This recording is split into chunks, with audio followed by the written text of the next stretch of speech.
আজকের আমি মালদির বিষয়ে কিছু কিছু জিনিস প্রত্যেককে শেখাবো। অনেকে যাদের জিনের সমস্যা অতিরিক্ত এবং জিন ঘন ঘন চাপছে, অনেক জায়গায় নিয়ে গেছেন, কাটান কোটান করেছে, হচ্ছে না, সমস্যা মিটছে না, তাদেরকে বলবো এইটা হচ্ছে তক্তি কোরআন, 30 পারা তক্তি কোরআন।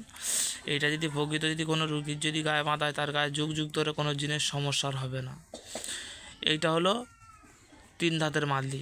আংটা হলো 1 ধাত, আচ্ছা গাটা হলো 2 ধাত, এই তাপি মারাটা হলো 3 ধাত, এটা 3 ধাতুর বলা হয়। এটা হলো 8 ধাতু। প্রকৃত বুঝতে পারছেন কম বেশি, আগের ভিডিওয় দেখেছি, এখনও দেখাচ্ছি।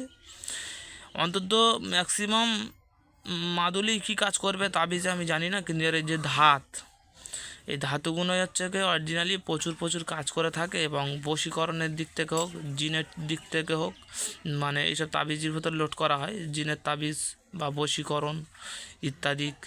বা অনেকে বাচ্চা কাচ্চা রাতবিতে ভয়টাই করে, বা বড় মানুষ ভয়টাই করে, তার জন্য অত্যন্ত উপকার। কটা মাল দিয়ে আশা করি আপনারা দেখছেন কম বেশি, আপনাদের দেখে বুঝতে পেরেছেন কোনটা কী কাজে লাগানো হয় না। এর ধাতে থেকে 8টা ধাতুই থেকে 8টা রোগ সরবে ম্যাক্সিমাম।